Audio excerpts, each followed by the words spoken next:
Do it. Let's do it. All right, what's up, everybody? Welcome back to another live Alternative Blacks podcast episode on YouTube, the Tube of You. I think I say that joke every time, and it never gets better. Or old. uh, today's episode, we are going to be talking about Barrel and Flow. We're going to recap the whole experience from leading up to being a collaborator, coming up with the beer, brewing the beer, canning the beer, and being a part of the actual festival day, and just kind of our reflections on that. So as always, I am Tyler, joined with my host, co-host, person, friend, Chris. All the above? All the above. All the above. Yeah. But before we get into any of our conversation today, it's an off week. Beer. I was like trying to bring it in without spilling it. What are you drinking today? I am drinking a collaboration that isn't ours, and I would say ours, but collaboration nevertheless. I took one sip of it. This is between Sly Fox and Dewey beer. It's called Helles Fest, and it's a Helles Marzen. So it's like a blonde Oktoberfest, right? And as you can see here, and it looks darker. It looks darker on the video than it actually is. Like, this is like a blonde, like it's going in the direction of like a blonde stout type of deal. Isn't a blonde Oktoberfest just Oktoberfest? Well, think about it, Tyler. An Oktoberfest is more of a deep amber color, right? Does Germany have redheads?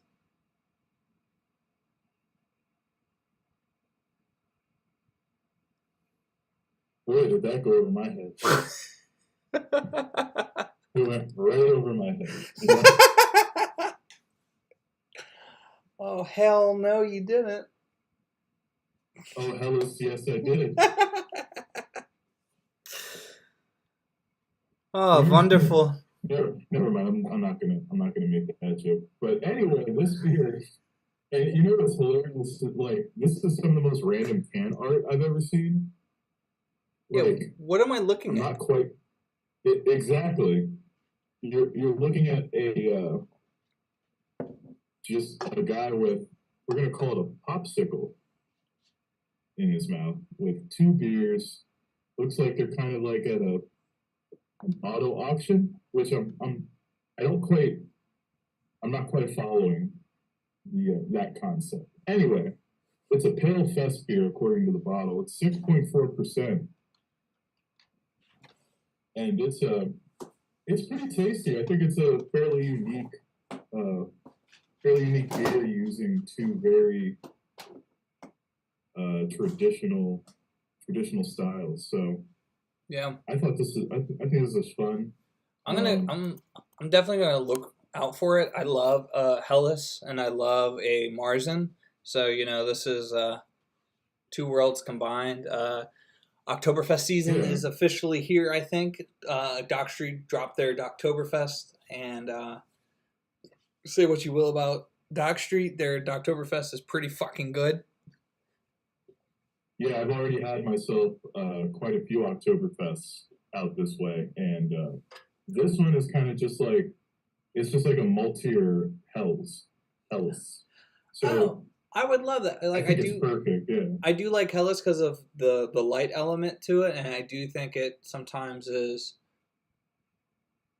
I don't know, like Pilsners and everything have that like straw character to them sometimes, and I think that maltier character that comes out of a Marzen or a Fest beer sometimes would actually really lend itself to the Helles flavor. So that's probably a really enjoyable beer, and I am not jealous at all. Absolutely.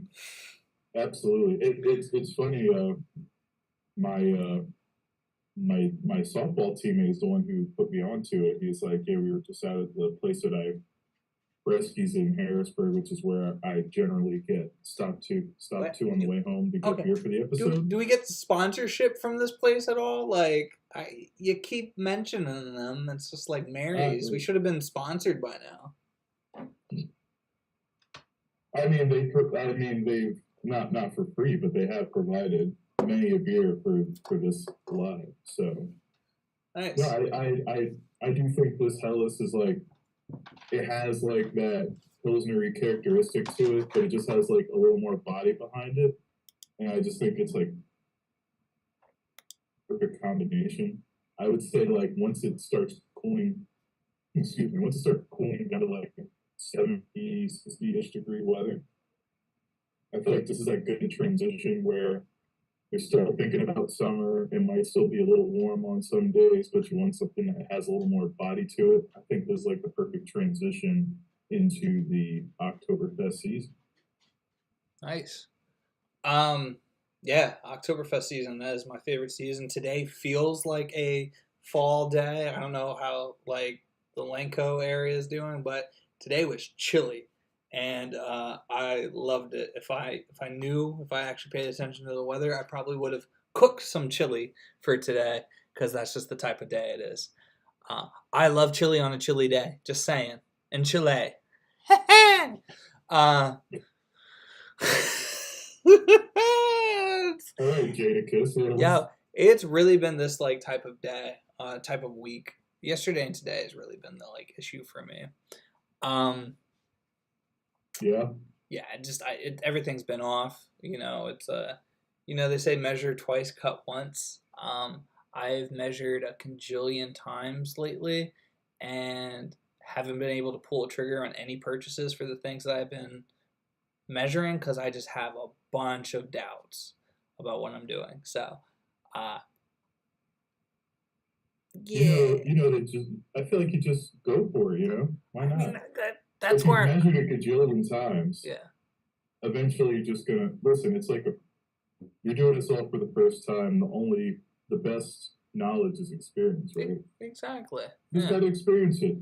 Buy it, realize you screwed up, take it back, get the thing that actually works right, and then you're fine.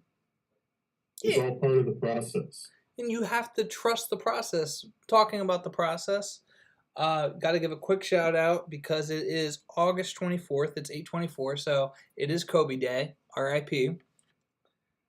R.I.P. to Kobe. Right. Still one of those crazy things. I hear a helicopter right now. I to this day, like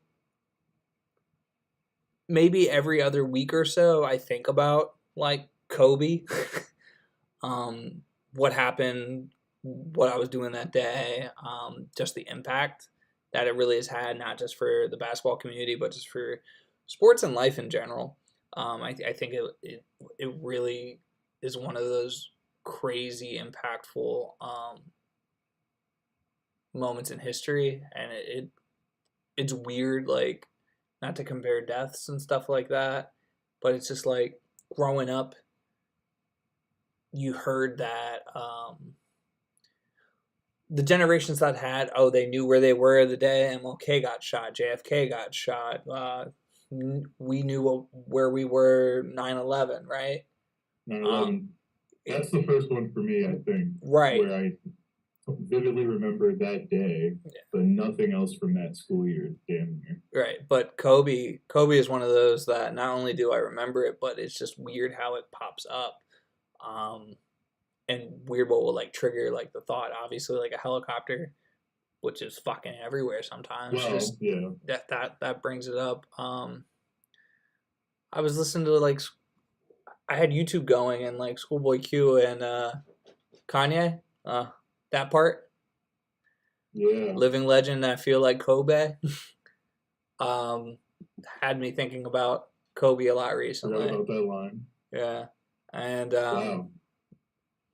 Yeah. So Kobe Day is it's definitely a real one. I know there's a hospital I think out in California that is giving special cards out to newborns this week, just to So they get like swagged out. They get like these like Laker wraps and hats and stuff like that. They'll have either 24 and 8 on them and a little card written to that child with the child's name on it. So that's like a really cool way to honor his legacy. And like, I just say what you will about the man, the player. Definitely the lasting impact that he has had on generations is Yeah, nothing short of incredible.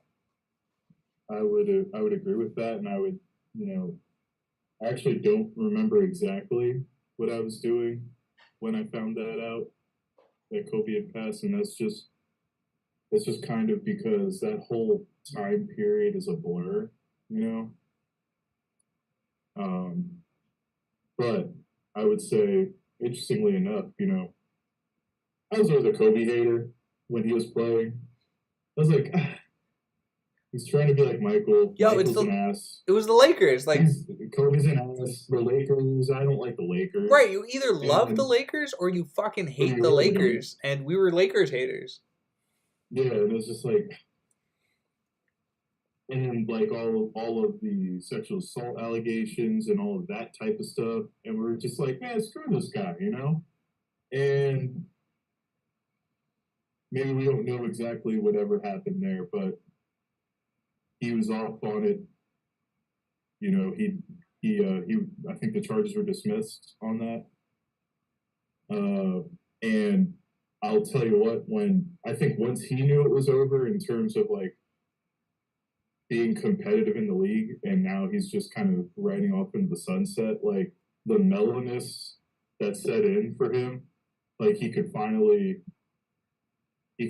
breathe as a person. Yeah. For that last like year or two of his career, and then obviously the time that he was off the court afterwards, where he was starting to do all of these great things, and it just seems like here's a person who's just like a really good person who's just like so competitive that he was kind of a dick while he was being competitive, but at the end of the day, there was a good person under there. And I think we were just starting to see that blossom before this happened. And so I think it was really sad for that, because it seemed like he had always been like the generous type of person, charities, things of that nature. But it seemed like obviously someone like that they don't sell that about themselves to the public very often. So because that was more of what he was doing afterwards, and that's just what he had going on,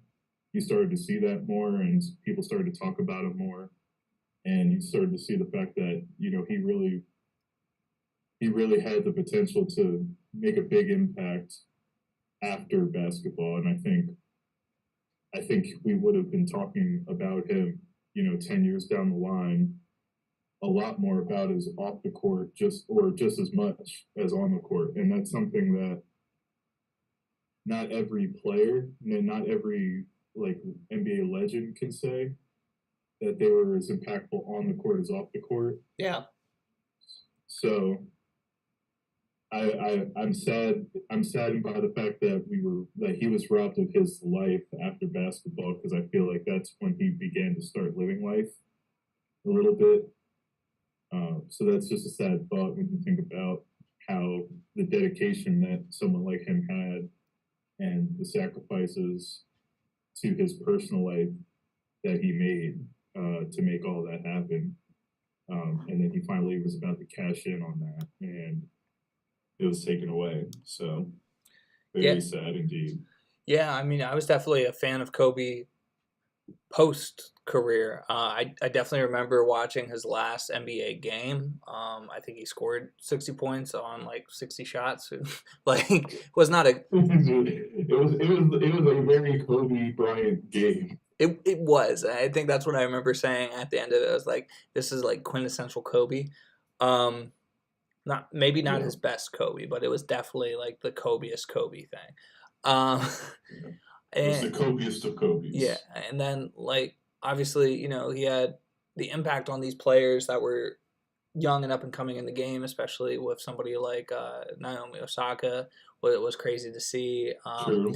And then we can't have any of this conversation without acknowledging, yeah, Kobe was robbed of his post career, but Giada was also robbed of a very promising Absolutely. future as well. And I think that was really another heartbreaking, or maybe the most heartbreaking element for it was a loss of such a young life, and somebody Agreed. that And it's not sort of just like her. I think a lot of people, especially those that didn't get to watch Kobe play a lot, maybe one of the best ways to kind of compare this is like Riley Curry, in terms of was always there. Like Yeah. you saw her at these games. It's there was this closeness, And and then yeah. and to be a part of And like a very promising when she future. was sorry. I No, was saying and then when he retired, like anytime you saw him, you saw her for yeah, that brief period. You know what I mean? yeah. Like around basketball. So So, um, all that to be said, couldn't do this without acknowledging what today is, the significance of it.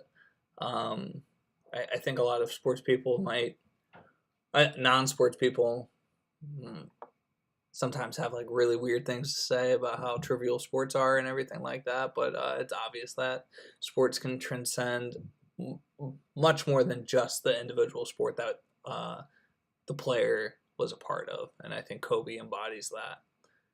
yeah. Interestingly enough, I think that might be an interesting talking topic, either on a live or an episode, is the impact of sports and the fact that, when you think about it, the fact that it doesn't have real implications in terms of the people that are the fans of it, right? The people that are paying the money. Like, there's really real implications in life for them, other than the entertainment factor, what it brings to them. And I think there's an argument to be made that the fact that the stakes are set high in a way, but low in terms of like just a human being, Yeah. and being able to live, that it kind of allows you that outlet to root for something that seems so big as, you compare to battling war, this type of thing, pride for your team or your country, if it's, on a global scale, the sport. And it kind of gives people that outlet that's been there for centuries, but now we take away the loss of life from all of that. And so I think it's a really important piece of, humanity in that sense. And I think that's something we could kind of dig into, pros and cons of sports. I love it. Check it out soon on an episode on an app near you. With that being said, it's about 20 minutes in. I haven't said what I'm drinking yet. Yeah, what are you drinking? We haven't even started the show yet, technically, right? I am drinking, it's called Mount Pleasant. The can says Mount Pleasant is a hoppy beer. This is Mount Pleasant. It's a hoppy beer. So the question really is it a hoppy beer? It is hoppy, and it makes me hoppy as well. It's a hoppy beer. It probably could be described more towards a pale ale, though, oddly enough. So is it an IPA? Are they calling it an IPA, or what are they calling it? So they're calling it a hoppy beer. Oh, that's just what they call it. So this is a hoppy beer. I'm gonna get into this in a second. So this is brewed and canned by Tonewood Brewing, technically. The recipe and the beer licensing and everything like that is from a place called Meeting House. Meeting House is about an 8-minute walk from. Is about an 8-minute walk from my house. It's on Memphis and Cumberland. It is at the site of what was once Memphis Tap Room, which is a really historic place in Philadelphia. And historic, I mean, it operated for like 15 years, but like anybody, especially beer nerds, loved Memphis Tap Room, which I had never Okay. been to before. It closed suddenly. And my friend Colin is one of like the three owners, I think it is. It's at least three owners. But Colin, I met him at Love City when Rat Magnet dropped everything, and there was an industry-wide thing. Colin McFadden was still at Tired Hands at the time, but was in the process of transitioning out when like all that stuff happened, was working to make it more of an employee-owned, managed type of place. It didn't, we know how it happened. Old boy's back. It doesn't matter. Whatever. Colin then left. The system. Yeah. Etc. Left. I met him again at Standard Tap when he was working there, and at Standard Tap he introduced Carbon Copy, which is somebody that we'll have an episode dropping with. Great people. But then he told me that he was acquiring the bar, and so it's been a long time coming. Really excited. They opened up maybe last week or so. Got to go in there and check it out. I gave him our beer, so we did a little tour of the place when it was closed, and it's really cool. They kept some of the old historic stuff, like the tiling, the back bar, and the windows, and then they did a lot of other work. The guy that does a lot of the artwork for them, who's one of the partners, he did a lot of the artwork for Mikkeller, which if you don't know, is I think they're out of Amsterdam or something like that, but they also have a San Diego facility. If I sent you the stuff, you'd know it. It's iconic. But that person also worked with Topps, like the baseball trading cards. They did, and when they did like the Garbage Pail Kids. So this sounds familiar. Yeah. I feel like we've discussed this before. Yeah, so I got like a bunch Garbage Pail Kids. Okay. Yeah, they're upstairs. Garbage Pail Kids. Yeah, the Garbage Pail, not the patch, the fucking like fucked up version of it. But they have these Topps trading cards there. There's like 2 series of them, and it's called Taste Buds, and it's famous craft beer industry folk. It's trading cards. That's really cool. Yeah. That's really cool. So I have a pack of that. I have a Meeting House shirt, which I'm not wearing now. I'm wearing my Black People Like Beer shirt. But I went to get the beer. They have 3 beers. They have a light beer, a dark beer, and a hoppy beer. The light beer is actually probably more related to a light lager, not a pale ale. The hoppy beer is not an IPA. It is more related to a pale ale, and the dark beer would remind you more of like a Rausch. Okay. Yeah, but it's like every one of those beers is like a culmination of several styles, and so it's not one specific thing, and it's not meant to be one specific thing. So it's like the dark might also remind you a little bit of like an English mild. And so they're supposed to be a little complex, a little vague, but just what they are. It's meant to be that corner bar. Vague. But it's meant to be that corner bar, like that like pub style thing where you went in and like, oh, I'll do a mild, or like, how like English pubs were kind of, but on a craft side of it. Interesting. It's a really cool concept. The whole time you were talking, the thought in the back of my mind was just like, it's actually crazy how much beer history is in Philly, and how much talent in craft beer is in Philly. It's weird, like you think Pennsylvania, one of the top craft beer states, because of how large we are. Because of how large we are, and East Coast. You don't think of a scene, right? You don't think of a scene that's like, this is a top scene in the country. So you don't think of Philadelphia as being, well, Philly's like top 5 beer scenes in the country. You know what I mean? Like, you don't think that yet.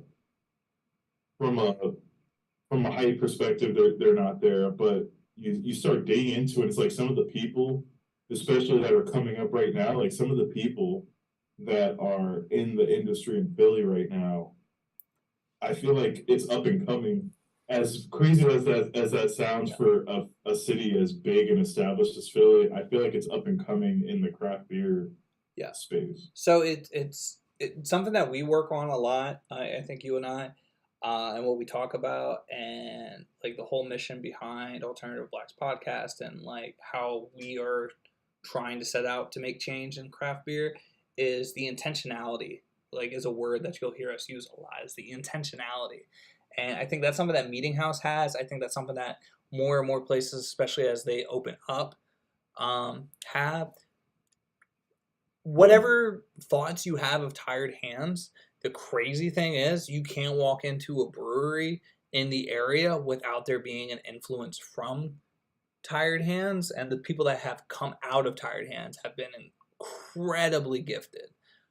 Dude, it's crazy. I mean, fucking like all of the controversy that surrounded them years ago, and yet fucking I still see their beer everywhere. I thought that today as I was looking for this delicious beer right here from Sly Fox and Dewey Brewing, which like I saw all types of Tired Hands, and just a few years ago, you really couldn't. You had to go to their fermentarium if you wanted to get anything. So it's just crazy to think, you know, how much influence like that.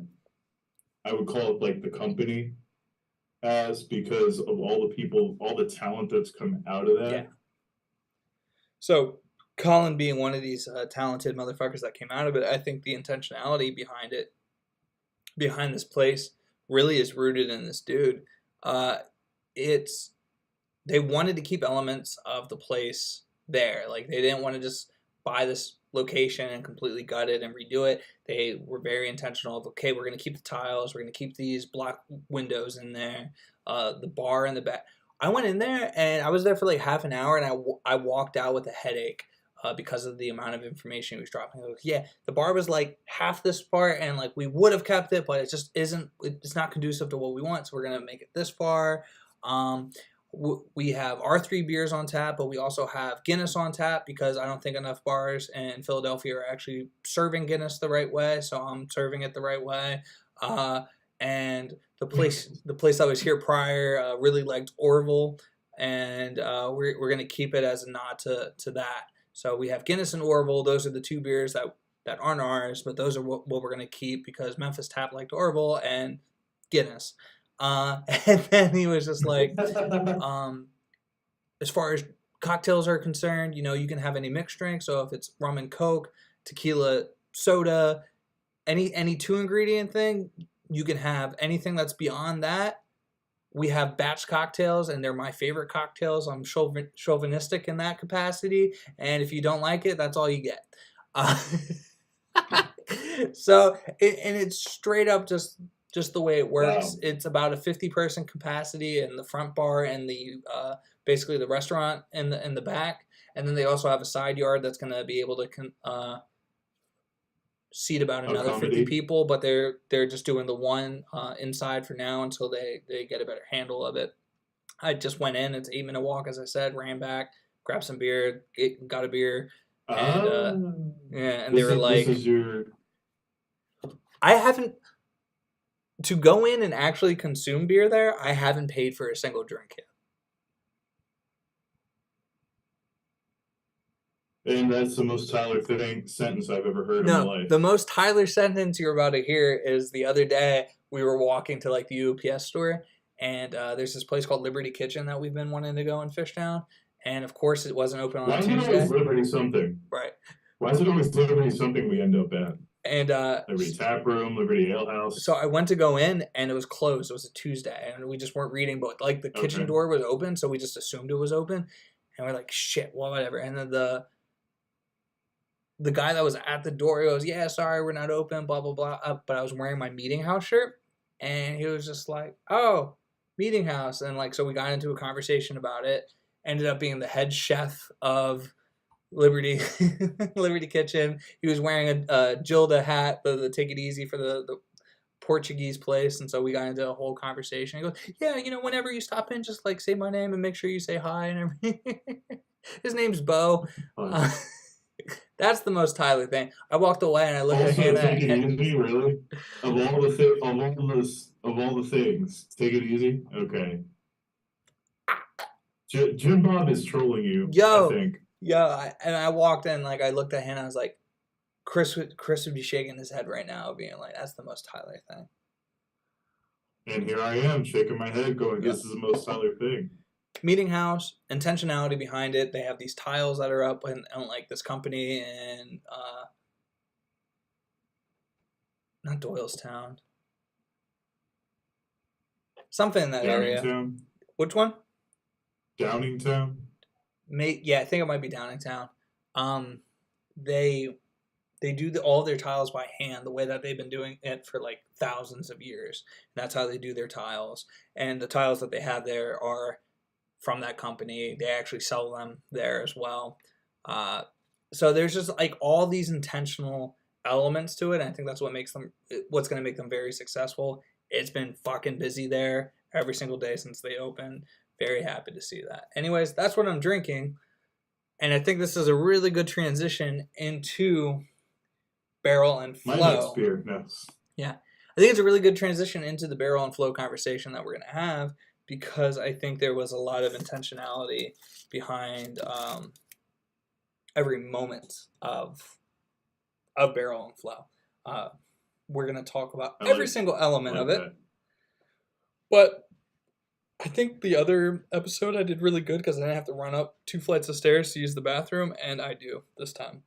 So yes, I'm gonna allow you to talk about. No, we're just gonna take a quick break. Oh, okay. Perfect, because I can just transition to the logo. So we'll be right back.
And we're back!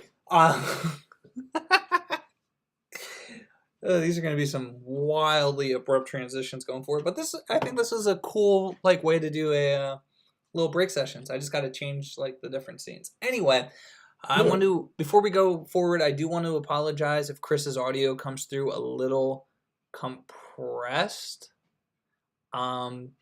Still working out the technical elements of this, so bear with us. But thank you for being with us. Sorry, guys. But that being said, let's talk Barrel and Flow. Where should we start? Oh God. Why don't we start with let's just start with the festival itself. Well, first of all, no, let's go all the way back to the beginning, the collaboration, which is the whole point of it.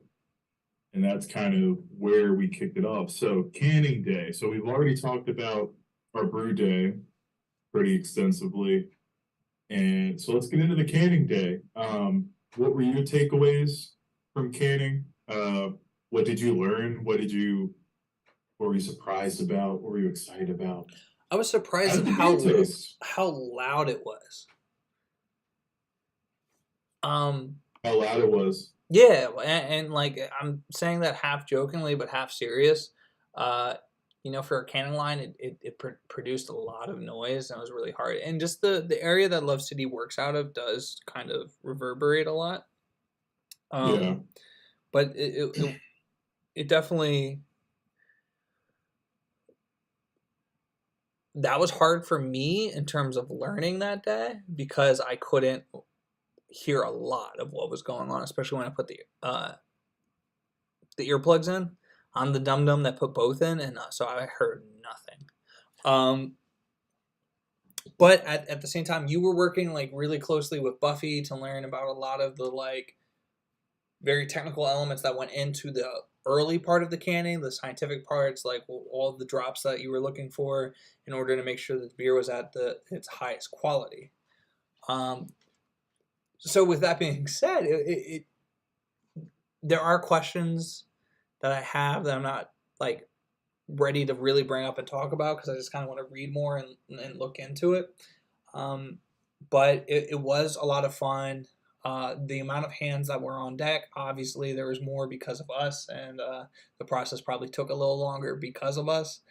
But it was very fun to see. Very cool element of things. Being able to try it for the first time, hear even the difference that a couple of days had made. We didn't get to try it a couple days earlier, but it sounds like mellowed out in the span of like a couple, 1 or 2 days, even a day. So shout out to Hannah Goad, I really think, because her expertise and her knowledge of beer obviously came through with this particular collaboration because it was knocked out of the park. It's 100% what we were trying to go for. It was better than expectations, I think, just because I didn't expect it to be so spot on. And so with that being said, I am encouraged, and my inspiration, the like fire under my ass, has been lit even brighter to want to gain all of that knowledge, because I thought it would have been, it's been a month, can it? Like, we're good to go. But I think they knew it, like, for it to be the day, like 2 days prior to the festival, but the day prior to them going out to Pittsburgh and being like, okay, we're canning 2 days before heading out, like, to know that's exactly the sweet spot that we're going to hit it at. That's impressive. Agreed. I think you nailed it when you said Hannah really just, I think this is kind of, from our talks with her, I think this is kind of like her, like a showcase of her knowledge and skills in a way. Coming up with this recipe, because, the one thing she always said was like, we can make a high ABV beer. We can hide the booziness. It doesn't have to be boozy and be high ABV. Like, we can make it work. And by goodness, if we didn't do that, I think this is, like you said, so spot on. I don't think like you said, you didn't expect it. I didn't expect it. I don't know if any of us in the alternative blacks camp expected it to be so spot on. Maybe some of the people on Love City side did, but just I think this is, like you said, better than we ever could have expected. To go out with this barley wine, I think it's one of the best beers I've ever had personally. And I'm not even like I like barley wines quite a bit, but you're the barley wine guy, so it's not even like barley wines. This barley wine's great. It's the best beer I've ever had. I fucking love barley wines, and I think I was at Love City yesterday, introducing this to other people, but it's the conversation I've had a lot around this particular beer. Was it does so well on either side of the spectrum, in my opinion. If you are a barley wine drinker, I think you will find this to be shockingly different. It still delivers the wallop of a barley wine if you're looking for that ABV, high octane type of stuff. If you're a Weyerbacher fan, I think you would enjoy this beer. However, it is, what I liked about barley wines is the complex, like, richness of the flavor. That just tends to usually be there. That is here on such a more mellow wavelength. It's much more mellow than most barley wines tend to be, and I say that in the best way possible. If you're not a barley wine drinker, I find that you can enjoy this because it is approachable. It is different. The flavor notes of what actually went into it come out more than the barley wine element to it. So this is a beer that I would introduce people to if they were looking to get into barley wines. This is one of the ones I would give them and say, like, hey, this is a really good transition into what a barley wine is. This is going to be more flavor forward, and the booziness doesn't hit you. It's there. Be careful. And I mean, like, it all depends on, like, your palate too. Like, I say it's not boozy. Steven tried it and goes, whoa, that's boozy, but it's so flavorful. Really? That's a surprise to me personally. Yeah. And just to kind of meld two ideas here. For example, I switched to this Elder Pine. I knew it was Elder Pine. I saw the little, like, scythe, and I was like, yeah. Yeah. This is called Mosaic Archives. It's a West Coast IPA. It's only 6%. You can taste all 6% of that alcohol in this. Like, it is very boozy for a 6%. This 6% versus our 10.7, way boozier.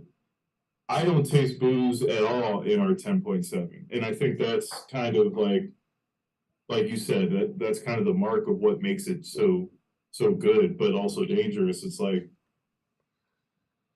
I think what separates barley wines from me when I go to drink a barley wine is, like, you get a little bit of that sweetness in there.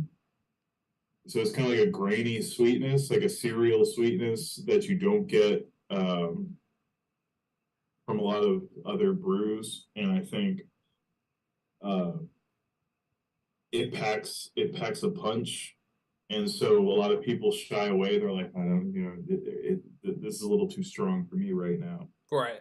This one has all of, like, the effects of that punch without having, like, the taste of that punch. And I think that's really where this beer shines, is that if you're just going to have a sip of it just to taste, like, you're going to love it. Even if you don't like barley wines, because it's that punchy, but the barley wine character is there. And I think the way that we've kind of developed the idea of it kind of speaks to that, right? Because the idea was, here's the Grand Hatton, and the barley wine is just like, excuse me, it's like, that's the perfect choice of a beer style to be the backdrop, to be the backbone of a Grand Hatton, right? It's either a barley wine or we were thinking maybe like a Marzen or something malty. But then again, you're thinking sweeter, Yeah. right? Because in a Marzen, it's like a sweet malty, but in a barley wine, it's a little sweeter, I think, but also somehow drier because it's so boozy. Right. So it kind of works out. So I think this was a really good opportunity to talk about the actual like conceptual part of it. I don't know how. Mm-hmm. The reason I say I don't know is because some of these episodes I get shit faced. I don't know how. Off of these 10.7s. I don't know how descriptive we got over like the Grand Hatton and the specific Grand Hatton that we're talking about, and how that transitions over to the beer that we made. So we briefly talked about why we chose what we chose for the beer, but I think a quick recap would be helpful. Yeah. So Manhattan cocktail is it's a very classic cocktail, but it is the cocktail that I remember my dad teaching me how to make. I didn't retain it. Me knowing how to make. What age was this? Huh? Off the record, what age was this? Well, this is whenever I got sick. So like 6? Whenever I got sick, this is what he would make. No, he would make hot toddies for me. For himself? No, he would give me like non-alcoholic hot toddies for like the common cold, and I'm not convinced that they didn't have bourbon in them. I was gonna say, so you just got hot tea, right? Like but he would literally just hand me a hot toddy for like sickness, and I don't know if that was like for whatever. Like whenever I received one of those, my mom wasn't like right next to me, so who knows? They definitely had a little drop of Eagle Rare in them. Yeah, your Eagle Rare that he traveled to the future to grab. But no, so the Manhattan cocktail, classic Manhattan cocktail, has a 212 ingredient recipe to it. 212 being the Manhattan area code. So it's going to be 2 ounces of vermouth. 2 ounces of bourbon, 1 ounce of vermouth, 2 dashes of bitters, usually Angostura or sometimes orange bitters. A Grand Manhattan will usually have either a split on the one, so half vermouth, half Grand Marnier, or it will be a full ounce of Grand Marnier. And then what I enjoyed doing was, because we were getting the orange from the Grand Marnier, you didn't have to use an orange bitter. You could go back to a regular bitter, which I had done. But as I was exploring other bitters to go into it, I was at my favorite store, Art in the Age, that has a plethora of bitter options. And they had plum bitters. Plum is one of my favorite fruits. And all I could think about was the fact that plum would really lend itself to the flavors that exist in a Manhattan anyway. So we got the plum bitters and added it to the Grand Manhattan, and it created a really nice complex flavor profile. And then Hannah, my girlfriend Hannah, got me a smoke gun for my last birthday, and started experimenting with the different smoke chips. Ended up with oak, and so that's where the oakiness will come out in our Grand Hatton Flash. And that is really the inspiration behind the Grand Hatton Flash cocktail beer that we created. Agreed. And I think we had our during the process, I think we really had an idea of we would really love if this beer had a little smoke to it, right? And then I think we were kind of talked off that ledge, and I think it was for the beer's benefit in this case, because I do believe that this beer as is probably as good as that gets. I think the smoke element is still kind of there. Just inherently because I think the wood element is there, right? So you get, and then you do get a little spice because it's not just whiskey; it's rye whiskey. Right, that's the oakiness of spirals, right? Right. Yeah. And so I think it like balanced itself out. I think if we would have went with more of a smokiness to it, I think absolutely correct. Like if we would have tried to do like something on the Roush side of things or a Schwarzbier or something like that, I think Mm-hmm. that would have been too much. Too much, yeah. Yeah. Agreed. I think this struck the perfect balance of, hey, if you're into sweeter fruity beers, you can get on with this. Like this is gonna work for you. And it packs a punch. If you're a barley wine fan, the barley wine is there. You know, but it's a play on a barley wine. It's not a quintessential barley wine. You know, Yes. if you're a fan of the cocktail, if you're a fan of bourbon, or excuse me, rye whiskey, you know, it's there. It's there enough that you can taste it. And then obviously the booziness. So it has that similar effect. Like I think this is such a versatile beer despite the style being something that's a little more niche. I feel like this beer has been so well rounded that it can stand up in different areas. And I think we saw that during the festival, which we can kind of get into like festival day and kind of the feedback we received on that. But first off, kind of what did you take away from our festival day in terms of just like the logistics of setting up, being there, that type of thing, not necessarily actually working the festival? We worked another festival together before. You worked multiple festivals before this one. So what is your take on, as a worker at a festival, how does Barrel and Flow compare? This might be the only festival that I probably got in trouble at, for like just tossing cans at people. You were throwing cans at people?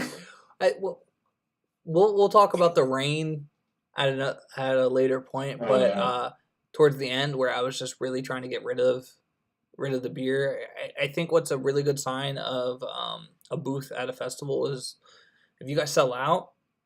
That is the best way to see how you guys are doing if you are done with the beer. You ending up with beer at the end isn't ideal. This one got cut short by like an hour and a half, so it's not really fair to say what the end result really was. I think we still did a really good job. We were on pace to like be done.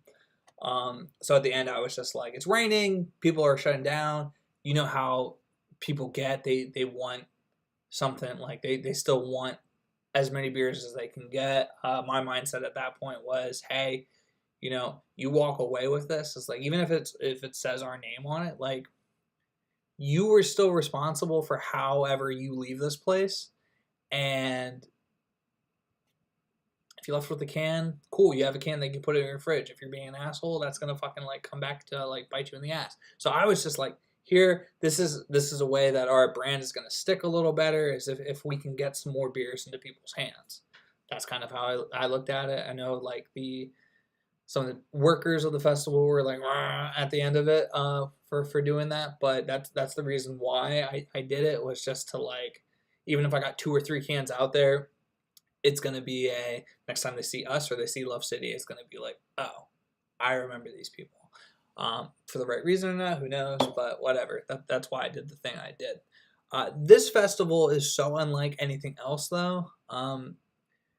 For those that haven't been to a festival or haven't worked a festival, you know, like the real thing is you go there, you set up, but you also got to like explore. You got to like hang out with people and like try other people's beers. What sets this apart from any other craft beer festival that I've ever been to is the fact that most beer festivals aren't like, maybe they'll do something special for the festival, but it's not usually the driving force behind it. It's usually just your tent, 1 or 2 beers that you are bringing. This is a beer that was collaborated specifically for this event. It doesn't really happen any other time than this, so you have to be to that festival that year to ever get that beer. Crazy. Yeah, it's the only one of its kind in Pittsburgh every fucking year. So people from all over the continent like come here. Yeah. That's a crazy one. And to see the big names actually pop up, because you go to other beer festivals in your region, it's regional stuff. You see the ones that are like really focused on actually making a difference and actually are big enough sometimes just to even be there. So you'll see Sam Adams, you'll see Allagash, but you'll see other names that are huge in specific regions that you don't get the chance to get to, and they're not coming to other beer festivals in the area. I don't know a beer festival True. where I've seen Revolution Brewing that's just only out of Chicago coming there. You know who comes out of Chicago? Half Acre. Half Acre will be at a beer festival. Revolution won't. Because Half Acre is just like, here's a couple cases of beer. Here's Daisy Cutter. Like, shut the fuck up. Yeah. Revolution shows up. Sam Adams shows up. Yeah. Like Allagash. You have some like really crazy names popping up, and it's just like, whoa, this is big. You get to. I thought the coolest element actually was watching Hannah Gold in action, right? Because she was like, oh, here's Hitchhike. Oh, here's Trace. Oh, here's I have a connection with Chatty Monks, which is our hometown brewer. Like, it was nuts to see her be like, ah! But it was also cool then to see like her mind a little broken every time like we knew somebody from a brewery. Because I think the idea is like, you know, it was expected for her to know the people. I don't think it was necessarily expected for us to know the people. And so sometimes like we'll just know some podcasters or something, right? So like to break that, I think was cool. I think that was a fun element. I think we the other person that was out with Love City was Buffy, obviously, and Buffy is just a gem of a human being. Yes. And I think Buffy was really impressed with the festival. And I think that was like the big takeaway was having them come away and be like, this was dope. Yeah, and their first festival too, right? So it's kind of like you hear the hype, now experience it, and thoroughly blown away, enjoyed it. Yeah. And I think that's what it's really about, right? Because, excuse me, I think for this festival, and I agree with you in everything you said, and to add to the impact of it, you know, I think it's so much more than a festival, and obviously is, and it'll continue to be bigger and bigger. I would love for this to be turned into something that isn't just, this is all this programming that's around the Barrel and Flow Festival. It's like, no, hey, it's Barrel and Flow Week. And it's just Barrel and Flow Week is just the normal thing that everyone sees, and there's things going on for the public all the time around the city.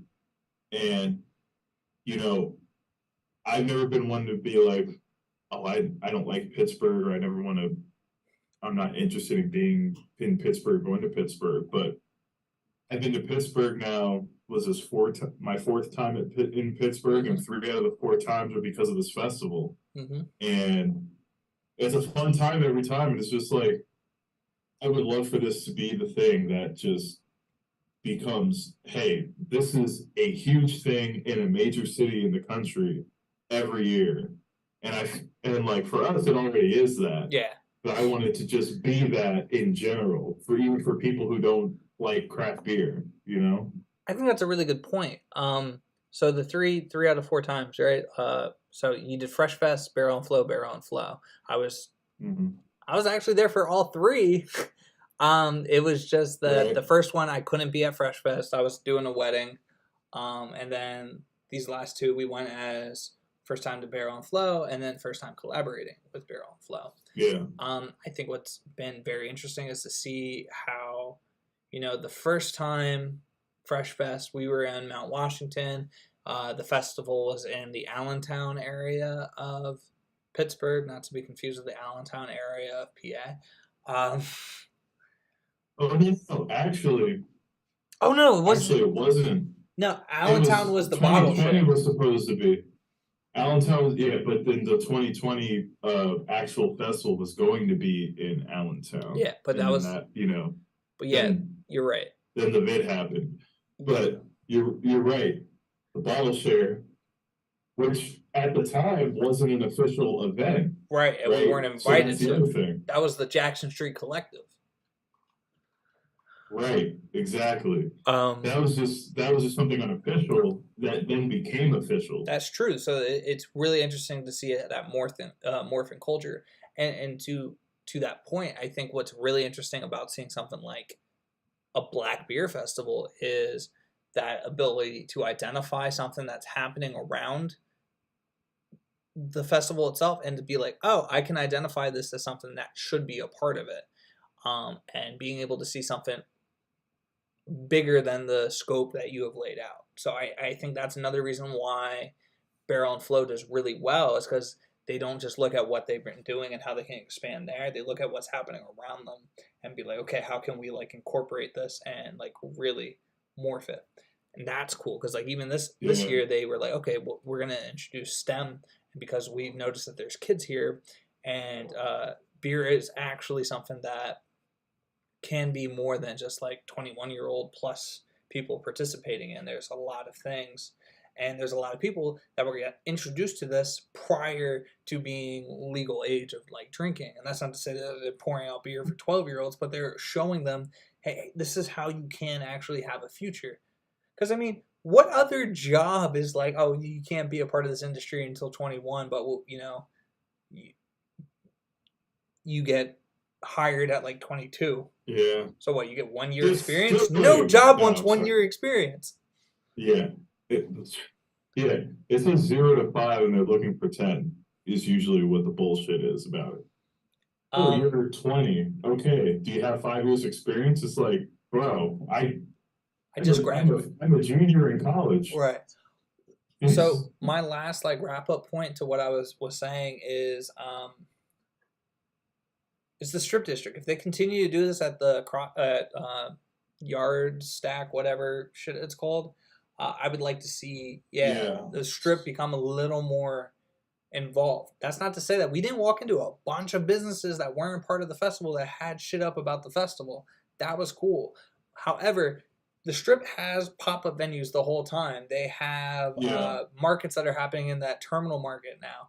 But there is something that just hasn't like completely meshed. And I think for the festival, it eventually could be something that here are vendors that are outside of the festival that lead up to the gate of the festival.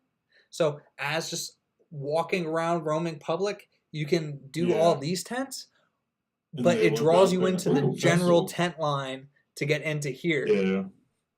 Yeah. I so agree with that. And it's interesting because I think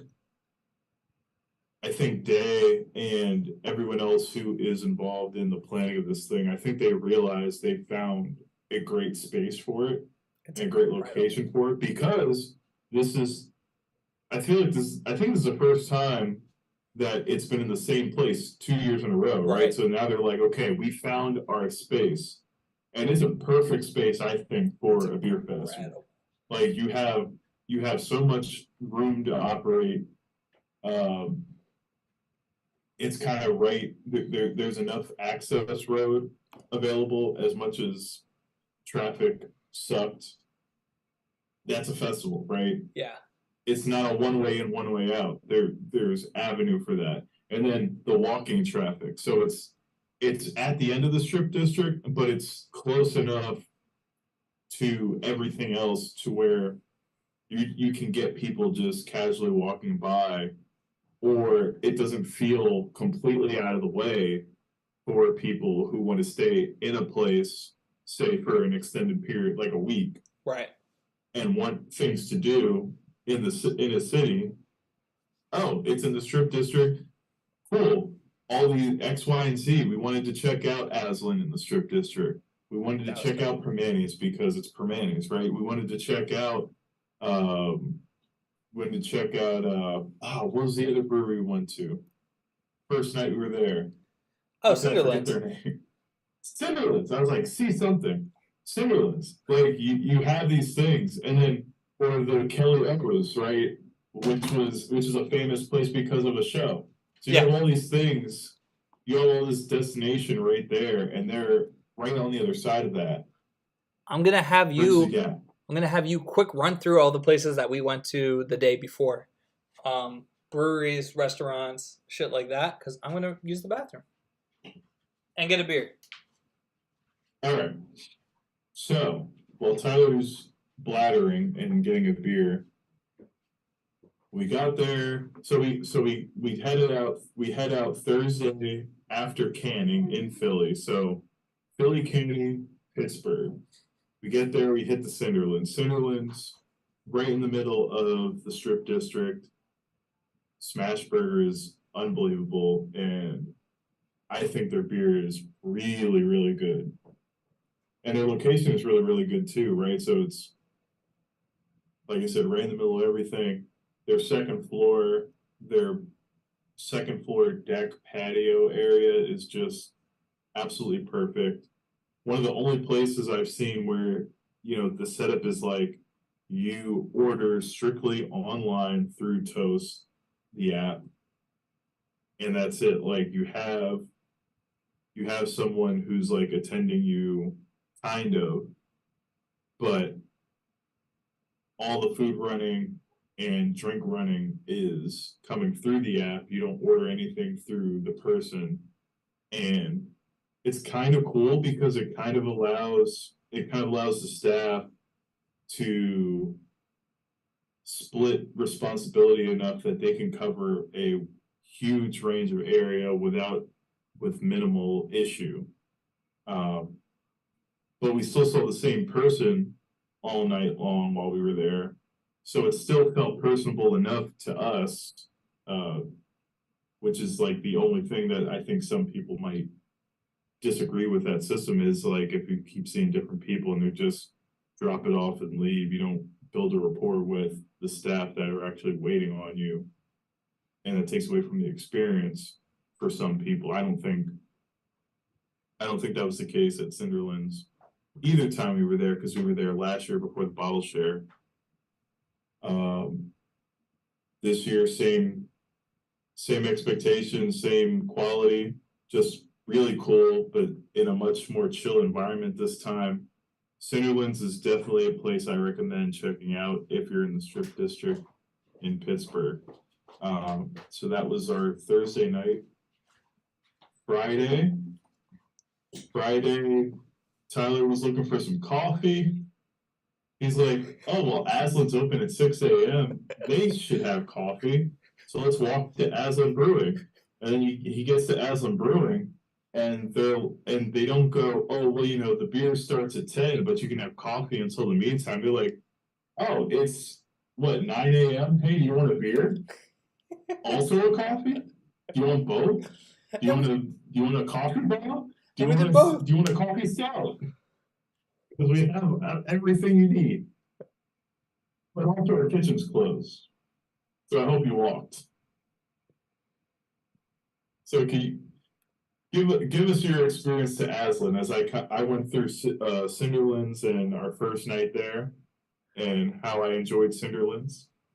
Cinderlands is the shit. If you're in Pittsburgh, you have to go to Cinderlands, especially if you're in the Strip. It's just a wonderful location. It's fucking huge.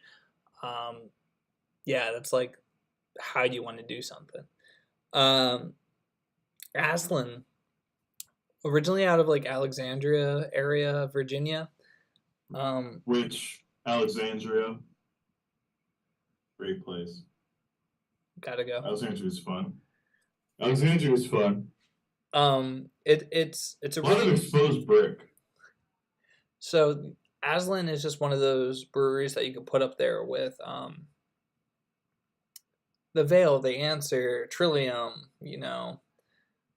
these places that have such a well-known history in the craft beer scene.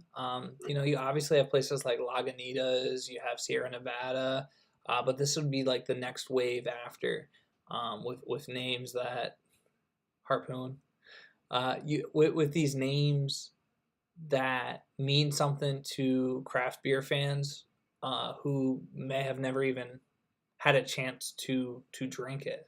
Yeah. I've had like one or two Aslan beers before through a couple of the beer places I go to in Philly, but just to have direct access to it in Pittsburgh, Pittsburgh actually being the #1 beer city in PA, and it shows as to why places like Aslan. I absolutely agree with that, notwithstanding our conversation from earlier. Yeah. I think Philly's on the rise in that department. It is, but just actual by Pittsburgh's number. absolutely ahead. Yeah. Pittsburgh's absolutely ahead, I think, in terms of presence. By numbers, Pittsburgh is ahead of Philadelphia. And it's barely. I still think per capita, Philadelphia actually has Pittsburgh beat somehow, but which is wild. Yeah. Considering per capita. Yeah, all other numbers, I think Pittsburgh actually leads. It's one of those weird. I forget how the numbers ended up working, and it's oddly askew. Yeah. But while you opine on the numbers, I'll be right back. What? I said while you opine on the numbers, I'll be right back. But Pittsburgh is actually a really good beer city. I think what's cool about Aslan being there, it gets people. It's this weird cross section because West Virginia is not actually that far away from the Pittsburgh area, the way that the states work, and it just allows for an introduction to a beer that is hyped after, and then being around beers that are insane as well. We had mentioned Cinderlands, but we had done a tour of the Strip District and just went from brewery to brewery. Or at least got beer at a bunch of different places. There's Bonafide Brewing Company that's only been around a couple of years that presents this very luxurious environment. Again, PA breweries, we're not that far removed from New Jersey stupid rules, but the stupid rule that exists with PA is if you're a brewery and you're going to house spirits, they're going to have to be PA spirits. So it's cool going into these places and seeing Kinsey, like from New Liberty, which would be Philadelphia. You see Thistle Finch, which is Lancaster. So you see these familiar distilling companies. I think that's a really cool element. What would, if we're looking back at Barrel and Flow as it is as a environment, as it is as a festival, the one thing that I'm really excited to have Chris come back for. Ooh, that was spooky. I said the one thing that I'm really excited for Chris to come back for, and you walked in the frame. I'm good.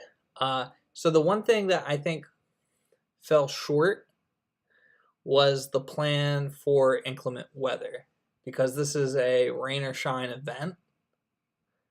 Yeah. And it rained. It run. No, there was a huge storm a huge storm that like barreled through for like a second, but it completely fucked up the flow. And the barrel. Yeah, and maybe I'm risking like future collaborations with what I'm about to say, but Day and Ed came out and were giving the announcements. Hey, there's this thing coming. We're not shutting down. This is going to continue, but it's at your own discretion. If you want to go, you can go. But if you guys are comfortable, stay. And so us in Love City, we're like, fuck yeah, we're trying to get rid of all this fucking beer. Yeah. And so after they went around a couple times saying that, then the festival workers came around and were like, shut it down. And I think, for the fact that there was a parking lot that's there that doesn't seem to like get really full or anything like that, there seems to be what could be other options potentially. Yeah. So I guess that's just me though. I'm just being picky. Agreed. And I think this is this won't happen often because it wasn't just that it was going to rain and this is a rain or shine, because it rained for probably 3/4 of it or a third of it, right? Off But it and was on, the yeah. fact that it eventually turned into a thunderstorm that could have been worse than it actually ended up being. But they get on the soapbox with climate change. Things could get hairy quicker, and to their defense on that, it was severe thunderstorm warnings all day long, and so I think over overabundance of caution, first time something like this is affecting the festival, they had that. Now we actually were to an event. I don't think it was a beer festival, but we were to an event in Reading that took place inside of a parking garage, if you recall. Yep. So it can be done. I wouldn't say that it's the best situation. I think worst case is, hey, if we decide inclement weather, we're going to just move all of the beer tents and beer stands into the garage across the street. You have this location, the location ahead of time. If we say it, you just relocate there, and then we can continue the festival there. Call it just do a pivot to the bottle share. Go to bottle share format. Allow. I like that idea, because my idea, now that I'm thinking about it, won't work unless you rent out the garage for not parking. So now you lose the primary parking aspect, and then also, Yeah, but okay, but like, your what do we bottle share say? idea. Like, what they make over how many $1,000 just by people signing up?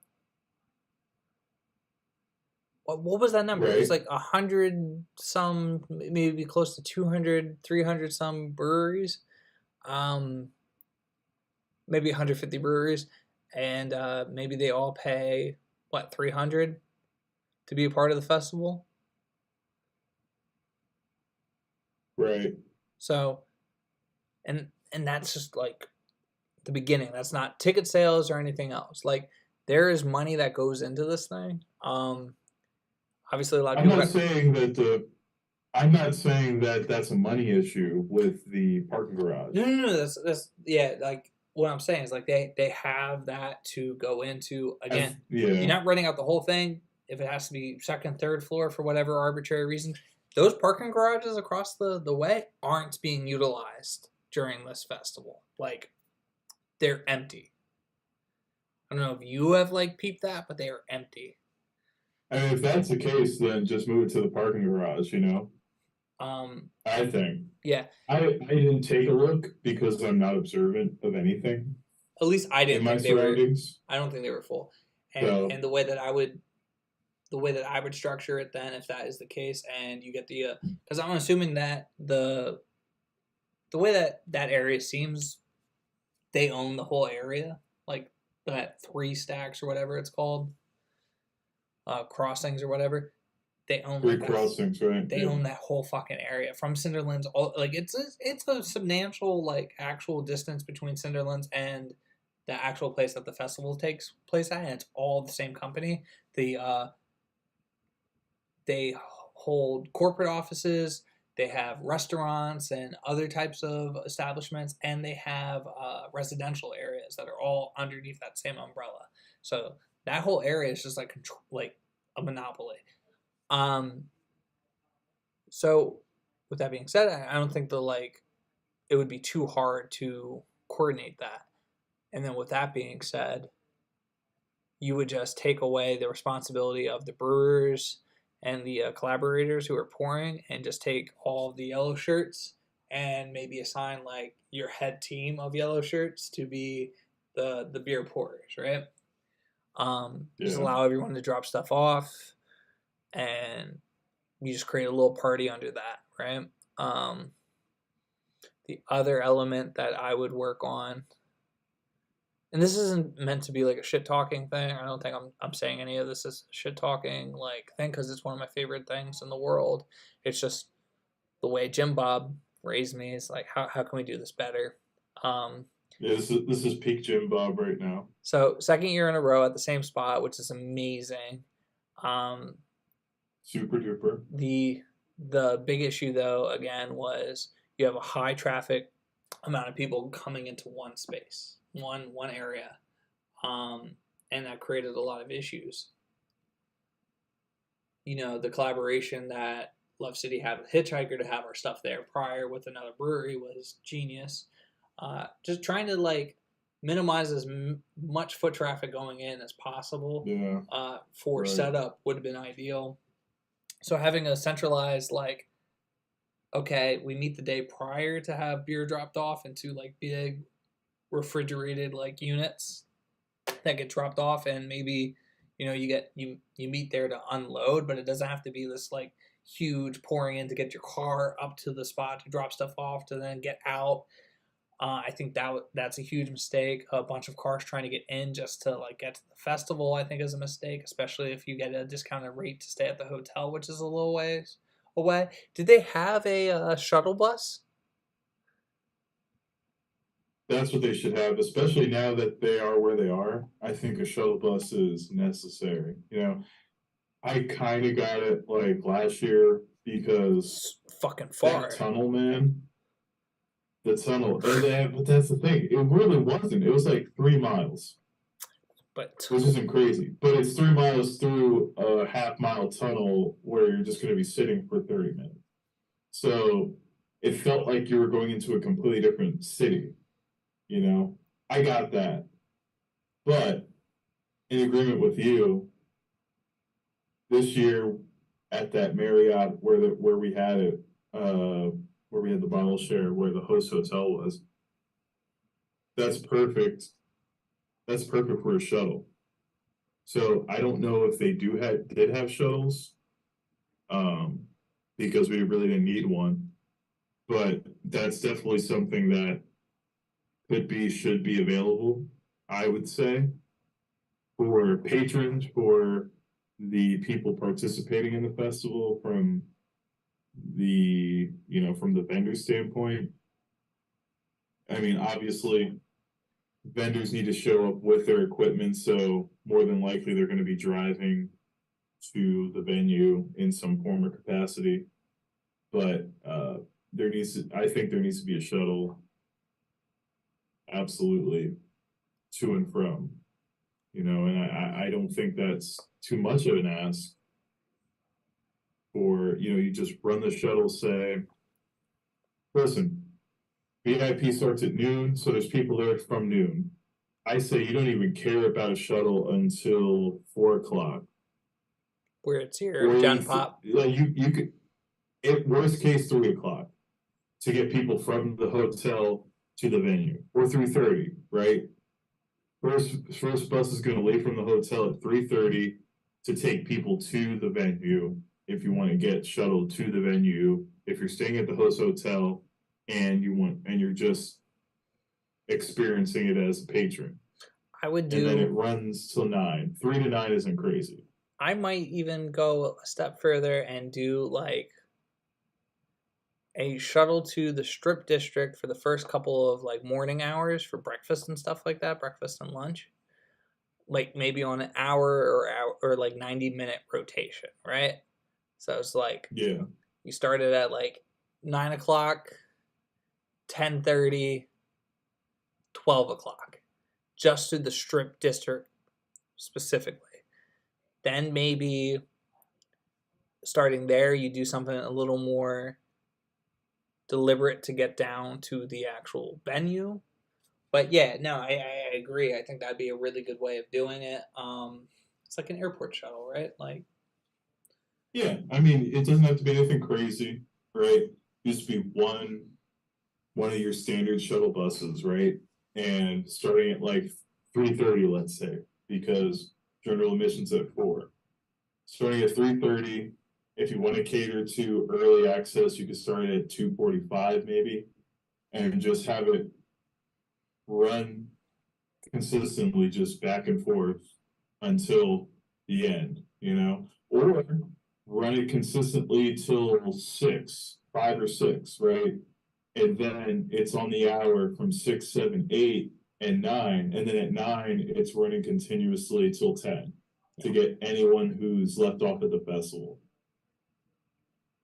Something like that, So, to transition away from what could be seen as less than praise, and again, I don't think you and I are ever a person to be like, oh, let's point all these things out because look how fucking bad they're doing. It's just like, oh, no.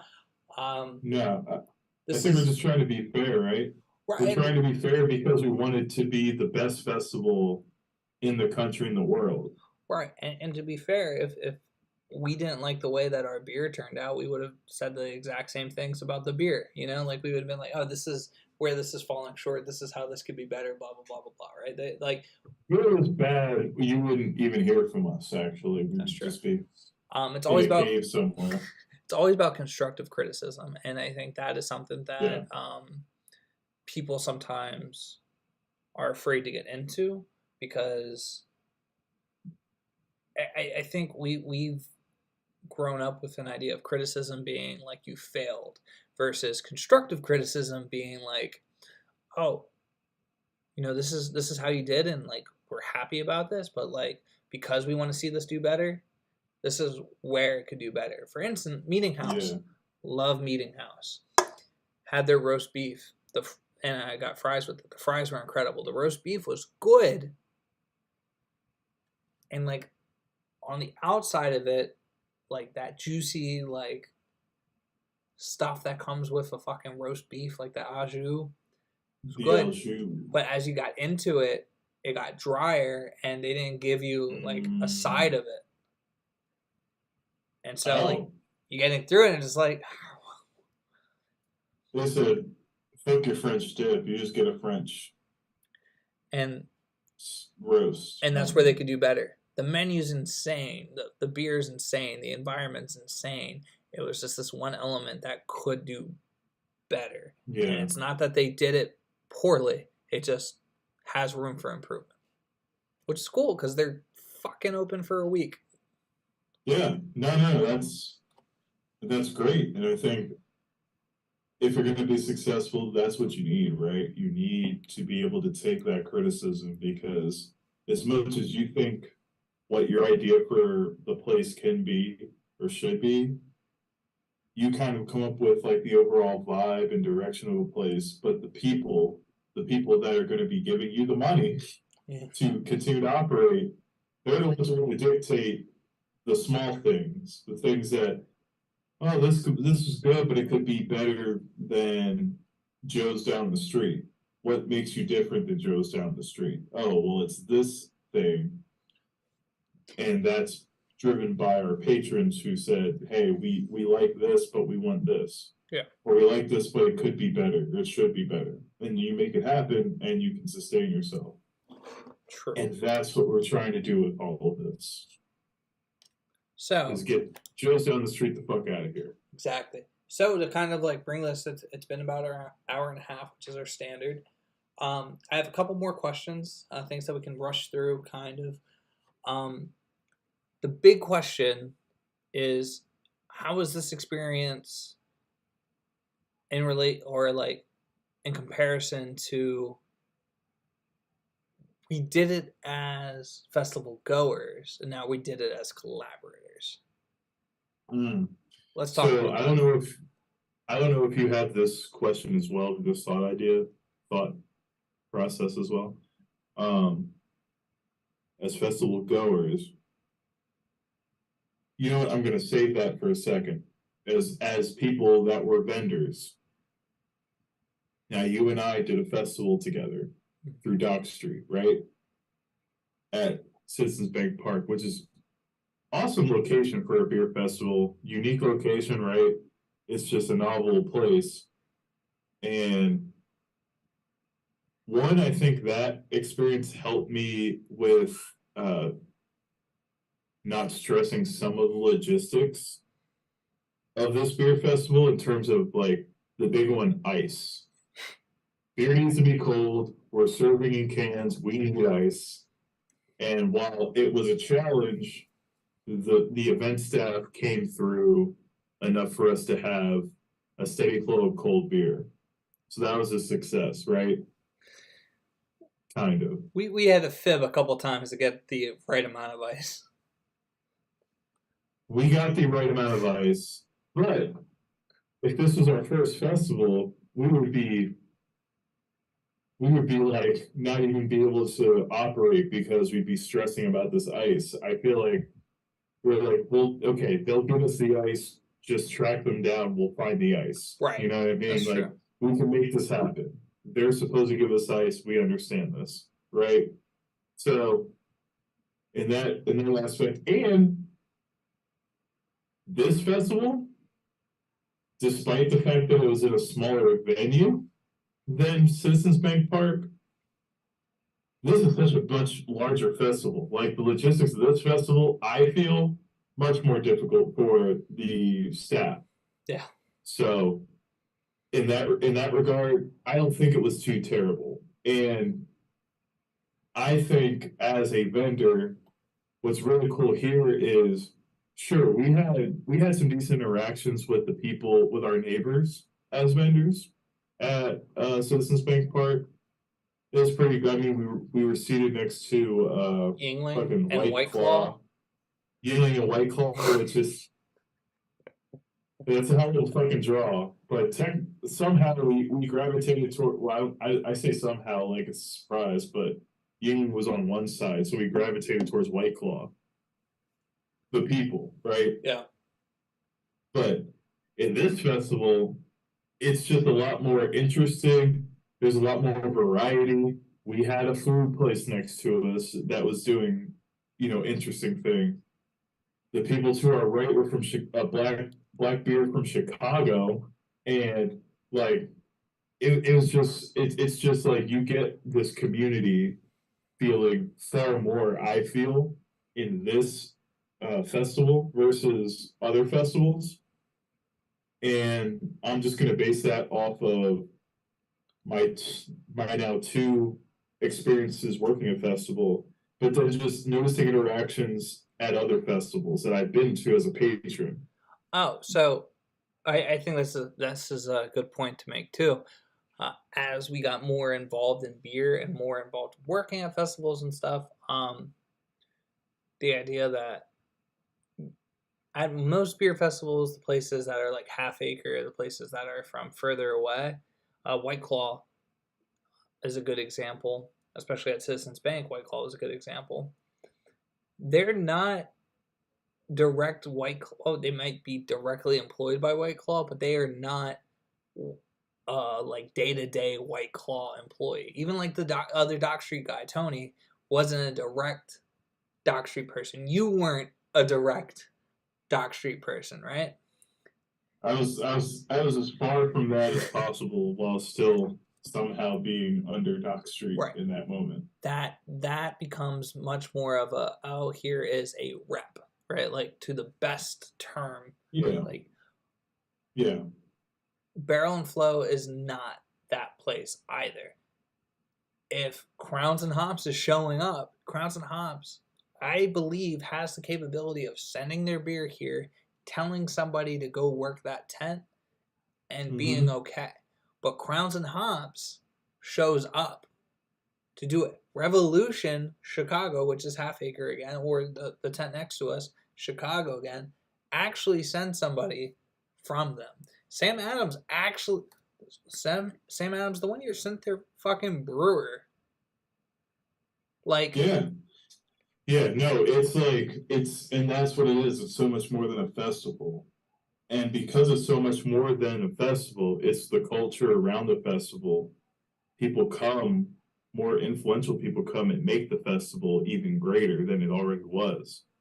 And so it's not just, oh, we're just going to have a festival here and it's just a collection of breweries. It's like, no, this is a collection of culture surrounding a beer festival. So you know? The other element that I will say that differed from being a ticket holder versus a collaborator is I think I think the ticket holders had a better idea this year. Oh, it probably was the way before too, but the ticket holders knew what the networking events and things were, where we were kind of scratching and scrounging for that. And it was harder for us. Yeah. We were invited to be a part of it, but we weren't told what it was. And while we had a really good day in Pittsburgh, when all that was happening on Friday, yeah, it was just like it wasn't as apparent as we assumed it was going to be. Yeah. And I think that was the issue, right? Because we were like, okay, we haven't heard anything about what the networking opportunities on a Friday were going to be for the conference. We'll just get down there. We'll have the information by then. We'll decide when we would like to head over and start engaging, right? And we just never got that information, oddly. So yeah. That would be the only thing I think I would want to do different next year is just like be a little more straightforward with like, hey, we really want to participate on Friday, just as like fans or like networking. What does that look like? What's that schedule? On top of that, Hannah, thank God, did a lot of the Alternative Blacks. Hannah did a lot of the communication for getting us to be collaborators, to getting the ticket situation handled. And that kind of even still was, it wasn't a big hiccup. It worked out the way I thought it was going to work out. Like, oh, there's only 2 wristbands and there should have been 4.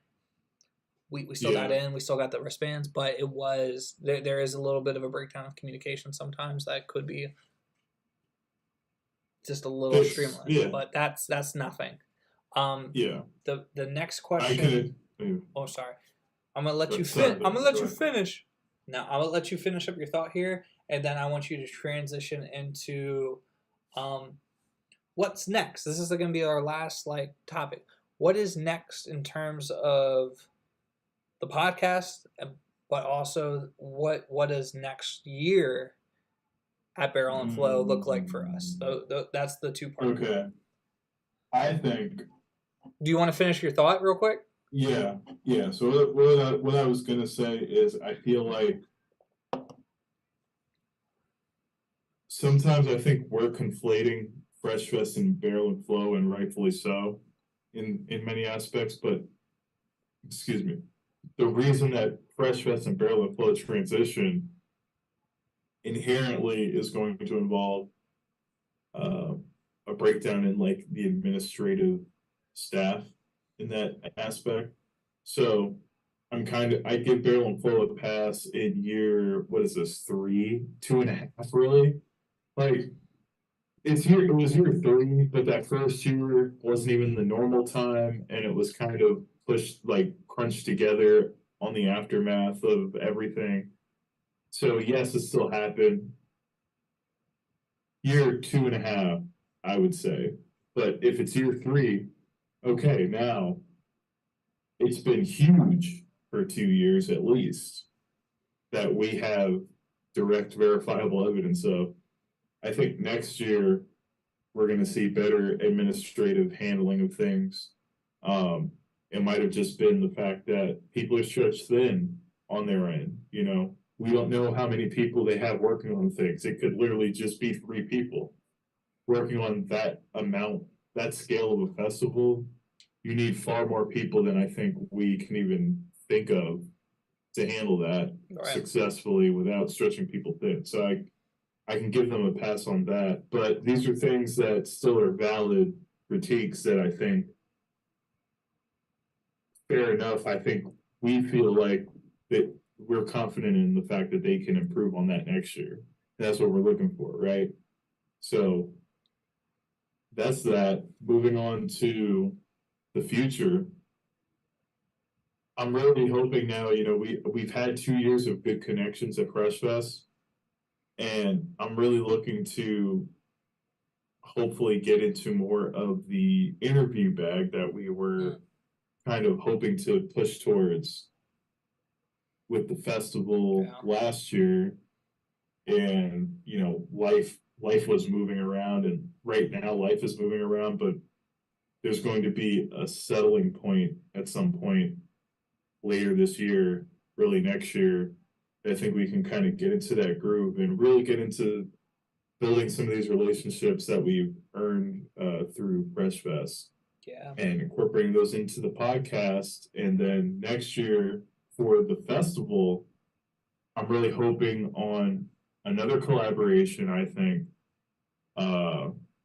with another brewery, and just something that's going to be another really solid aspect that can expand our portfolio as beer collaborators. Mhm. If that makes sense. Maybe something completely different, I think, than what we did this year. And the fact that we did something so different than normal this year, I think we have the entire playing field open for next Yeah. year, but that's kind of what I see. Yeah, so I agree with you. I think next year I would like to see us on our interview bag a little more. If that means that Friday again as a panelist and being able to like just get collaborate on a big name and they help us with that, that would be cool. I also think what could be cool with Barrel and Flow is they have music stage, they have artist stage, they have DJ stage. You know, I think, you know, not even just us as podcasters and interviewers for like the whole day, but I think if they had a podcast stage at the actual festival where, you know, Bruising Banner's there, we had Centric Styles, we had like Ale Sharpton, like there's so many people that like show up to these things that have knowledge, that have connections and have rapport with people, that it would be cool to see almost like an hourly rotation. Like imagine we're just doing this with like 2 or 3 people for an hour, and then Bruising Banner got on for an hour, Ed and Day get on for an hour, Right. and it's just a constant rotation of that. And that adds a completely different element to it. So like maybe the first 10 minutes we bring in who we collaborated with and talk about that. I'm like, yeah, we're at Tent 123. And then it's like move over to like bringing in, you know, somebody that we know really well, and just like, yo, you know, like this is your first time at the festival. We got you out here. Like, what has this been like? How do you see this shaping what you think beer could be? The environment, all these things could be really cool, and I think that'd be really fun to be a part of, so that we're not just, you know, we're doing this to transition into being brewers and owning a brewery, but also we are still set out to be challengers in terms of thinking about craft beer. We want to question those that are a little more ingrained in this. So it'd be so cool if us as us got to sit down with the head brewer from Sam Adams and be like, yo, like we see everything that you're doing, but like how do you and how do we do better by this? Like we have our perspective because we're outside of it, but you're in it. Like how do we dock? Like no, Maybe not the greatest phrase for that. But I agree with the idea of it, right? Everything up until docking? Yeah. Yeah, that was you just take that's where I draw the line. Anyway, this has been a really good crazy enlightening episode. Huh? Yeah. Phallic episode, you know, we this has been a really together. This one has been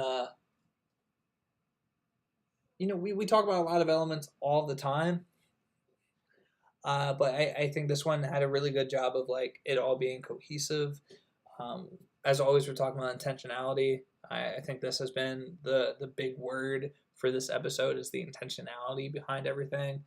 Constructive criticism is another keywords for this episode. I think every year that we have gone to this, we have walked away more excited about something else. And up until the point where this festival doesn't inspire, I think this festival has a real potential to make change. And it doesn't show signs of stopping. You know, you and I went to our first real big festival together in Reading. We've been to many festivals with each other, without each other. We've done this in different capacities now, and I think what really stands out to me again is regional festivals. Okay, you know what you're gonna get. Maybe you're just going there to hang out with somebody that you know. Like the Kennett Square one really was just because I was working it. Yeah. Citizens Bank one was just a really cool opportunity for both of us. Exactly. But everything else is it's same old. It's the same old like song and dance, unless we're out somewhere and just there's a festival and it's a different area that we're normally at. Like if I'm traveling to like Memphis, I'm like, there's a beer festival. We're gonna go to the Memphis Beer Festival. I don't know too many Memphis breweries, but if it's local to like the eastern side of PA or the Middle States area, you're getting more of the same. But Barrel and Flow is not that. It is continuously challenging things. It's one of the very few beer festivals that I know that has panel discussions, that has other events outside of it. It's not just a one-day event. Like it is very thorough, and it has a cause behind it more than just being beer. A beer festival, and even if it's just beer for you as a patron, what other festival introduces you an entire line of unique beer you're never going to get anywhere else ever, right? Great Hat and Flash, fantastic beer. You will never get that beer anywhere else. Never get it again. Other than the cases you can get at lovecitybrewery.com, you can't get this anywhere else. Except for the link below. Ever. Yeah, but so drop the link, drop a like. Make sure you subscribe. How many brews, and this is the other thing about working the festival and being a patron that I think is unique. But the fact that you work the festival as well and get the same experience is cool, is you get to go and try all of these other breweries, unique brews that they made just for the festival. This is such a special thing with a collaborator just for the festival to impress people, right? And so that's a really cool thing. And then they're excited to give it to you. You're excited to give your beer to them. And it's just like an exchange of creativity and cultures in that way. So once again, just such a unique experience. Where else are you getting that? Where else are you getting that in the craft beer world? Let me know. Mostly because if there is another place, I'd like to be there. Exactly. I'm being serious. Let me know. let me know. I'm biracial. Sorry. I'm Irish. I've been listening to Logic a lot again. Have you? It just pops up on like the AI for Spotify. So I loved Logic and Soul Food, and then after Soul Food, I was like, thank you again for tuning in to Alternative Blacks podcast live on YouTube. If you're watching this as a rerun, we thank you. We know we're still making the transition from Instagram to this. If you're listening to this, holy shit, because no one is. Right now, I can't see chats. Hit us up. The one drawback is I can't see chats anymore. Like we don't have that same vibe as we did with Instagram, and that's going to change. And that's something I'm really like focused on making a more integrated part of this experience again. But until next time, peace.